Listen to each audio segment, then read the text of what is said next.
Um, all right. Well, we knew this was coming. A day that will live in infamy. One that I certainly did not want to happen. But Billy Napier out at UF.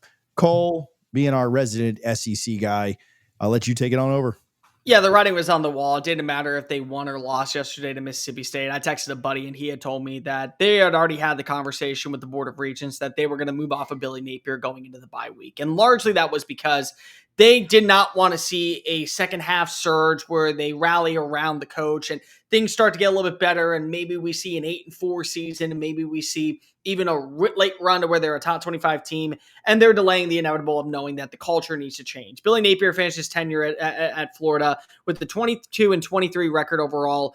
He finishes with a very underwhelming overall record in conference play of 12-16. He was 5-17 against ranked opponents. He was 0-14 against ranked opponents away from the swamp. He was 3-12 against rivals Florida State, Georgia, LSU, Miami, and Tennessee. And two of those wins came last year in very close calls against LSU at home and then again against the Florida State team. What Billy Napier did was he made it challenging for the boosters and the Board of Regents to fire him because of he was hitting on certain areas that they want to see improvements on from the Dan Mullen era. It's back-to-back years, top 10 recruiting classes. Back-to-back years, the development of talent was through the roof. You look at their onboarding star potential. It was a top 12 roster in college football. He landed a premier quarterback in DJ Lagway. He was able to flip multiple players in the last two cycle periods from major universities like Alabama and Florida State and Georgia to come to Florida and be a part of the team. And there were many names that had caught the eyes of the SEC that were playing underneath Billy Napier. But the results weren't paving the way, and the ineptitude of the overall identity of the roster still became at fault. Billy Napier was having year one struggles when it came to careless penalties, false starts, horrendous execution on special teams in year four. And they never made the necessary adjustments in those areas to be able to turn the team into being a legit threat that could actually make a run to 9-3, 10-2, be a college football playoff threat. And part of the reason why they fired Dan Mullen was because he wasn't able to get the job done in recruiting, but yet still he was bringing his team to New Year's Six bowl bids. He was bringing his team to Atlanta for the SEC title appearance. And so they were improving in the one area that they want to see improvements, but they were regressing in almost every single other metric on why they moved off of Dan Mullen to begin with. So I wanted to make it clear that Billy Napier, from my standpoint, is a very solid coach. If you asked me, could we see him be a G5 head coach this time next year at, like, let's say a UAB? I would absolutely believe it. If you told me that he was able to get incredible numbers and build up booster boards and be able to win over the locker room at a G5 school, you would not hear any flack from me. I could absolutely see that happening. It just came to a level of where it's unsustainable at a place like Florida, where the end results and the end goals are to be competitive like Alabama, surpass teams like LSU, win rivalries over Tennessee, be competitive in the world's largest outdoor cocktail party, beat up on Florida State, win in not only recruiting, but also win on the on-field execution against your in-state rivals. All little things that were massively underwhelming underneath Billy, which is why they're making a change. This is a top 12 job in college football. And Scott Strickland knows that for this team to get back to a certain level of not only respect, but also consistency on the field, it was never going to come underneath the coach that was nicknamed Sunbelt Billy for a reason. If he wants to get a job back in the Sun Belt, I'm sure there is a university that would love to hire him, whether it be as an offense coordinator or maybe even as a head coach.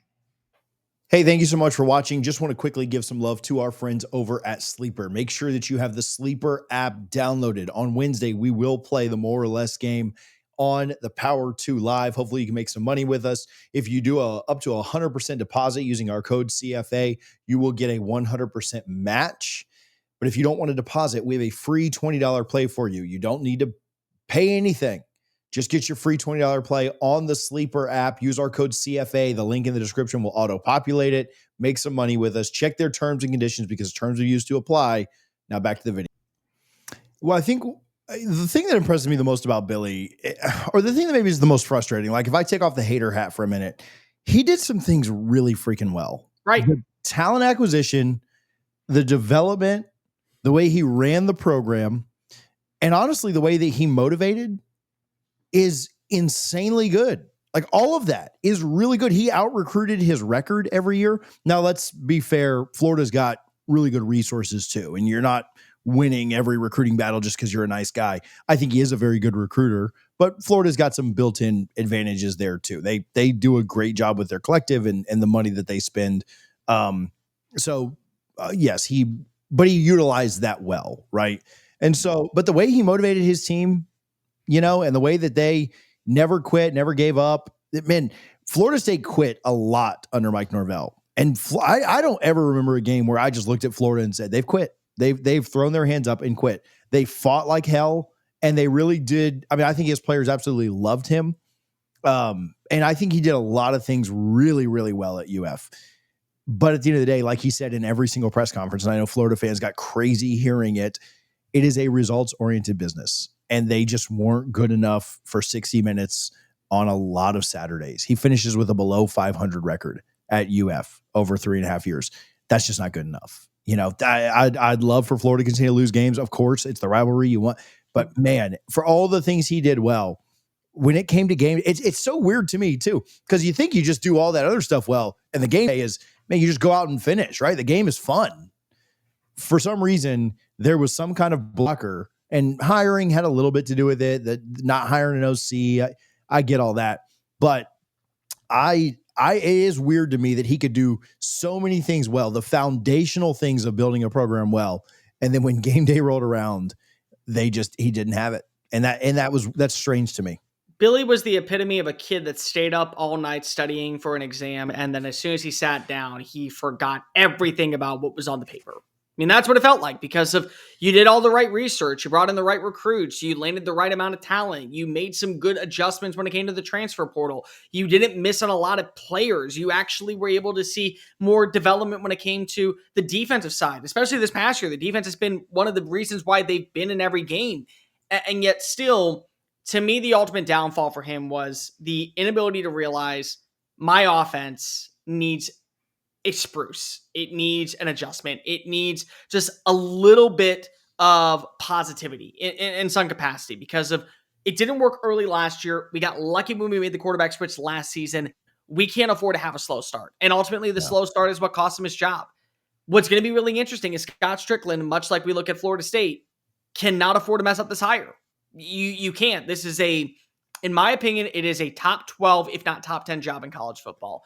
And you can't just settle for the big rising name. You need to get somebody who can actually be so enticing that boosters want to invest more money. There is a proven track record that they can turn the tides. And what's going to be really interesting is to see what direction we go in today's day and age, because you look at Kirk Cignetti at Indiana.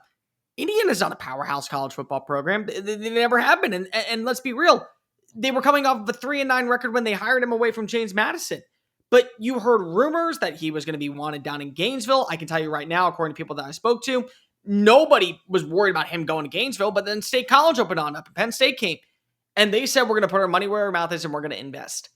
In today's day and age, in revenue sharing and revenue distribution, and NIL being such a major deal, history is not going to be a selling point for a lot of coaches. It's how much money can you give me to build a program that will not only be sustainable for 2 or 3 years, but we can build as a repertoire to where we're investing, we're seeing the fruits of our investments come through, and now we're going to be able to prove to everybody that invests into our program, this is why you need to continue to add in more money. So Lane Kiffin, as much as we have heard his name mentioned, it's not a set in stone notion yet. There's a lot of things that could go in favor of him down in Oxford that says, I want to stick around here and turn this program around the way that Cignetti's doing the exact same thing out in Bloomington. Here's my question. It's a top 12 job in notoriety. You're in the SEC, plenty of money, resources, all those things. What future head coach wants to work with Scott Strickland? That's a good point. This athletic department is not handling this football program well. It has not been handling it well for years. It is eerily reminiscent of what Miami was a handful of years ago. I think right around the time Cristobal took over, and that we were all talking about this is maybe the most dysfunctional athletic department in major college football. this is a program that last year put out a statement when everybody was calling for his head saying, no, we're sticking with him. And everybody was like, why'd you put this statement out? It didn't make any sense. It was profoundly stupid that it was leaked last weekend that he was going to get fired this weekend. And they won the game. Like this whole thing has been bungled, and you have to point at Scott Strickland. So I'm I compare this a little bit to Liam Cohen deciding to go to the Jaguars only after they got rid of the GM that had been there forever doing a horrible job and was a huge deterrent for people wanting to go there. Like, I'm not saying nobody's going to take this job. People are going to take this job because of the brand, the money, the resources. It's in the SEC, all of the above. Like, there are so many positives to taking this job. But like, why would you want to work with this idiot Strickland? This is unbelievable the way that they've managed this program. The way that I could answer this, and it's not a good answer, but it's the way that I look at the NFL. When you bring in the newest piece to the puzzle, you are the golden child, and the person who was ahead of you is on thin ice if things are going south. You have the most time to be able to reassess, reevaluate, and eventually rebuild the program in your image. So when you look at a GM that makes a hire on a head coach, and he is on thin ice, the GM is usually fired before the head coach is fired. Then when you bring in the next GM, he is the new golden boy, and the new and the coach that has only been there for a year, he's now the one on thin ice. So if you bring in a head coach that you think is going to be the right answer, eventually, if he feels like we're not doing enough when it comes to the athletic department, the board of regents and the boosters will eventually push out the current athletic director, and they will make sure they bring in the right name afterwards. So that's where you get to be the overall golden child in that standpoint. But I get what you're saying. I mean, with Florida right now, yeah, they won in basketball and they held out hope for Todd Golden and the current allegations against him, and it ended up leading to a national championship. Baseball, they have been a constant force underneath Scott Strickland and with Kevin O'Sullivan at the helm. And O'Sullivan was doing a good job before Strickland got there, but they certainly been doing as good of a job after he got there. So it's a very challenging situation. The money is going to be a big time deal. The resources is going to be a big time deal. And also, you have to remember that you play currently in the SEC where it's not as easy as it looks anymore. I mean, Oklahoma, there's still going to be a team that has money and resources to turn the tide and be a legit threat in the SEC.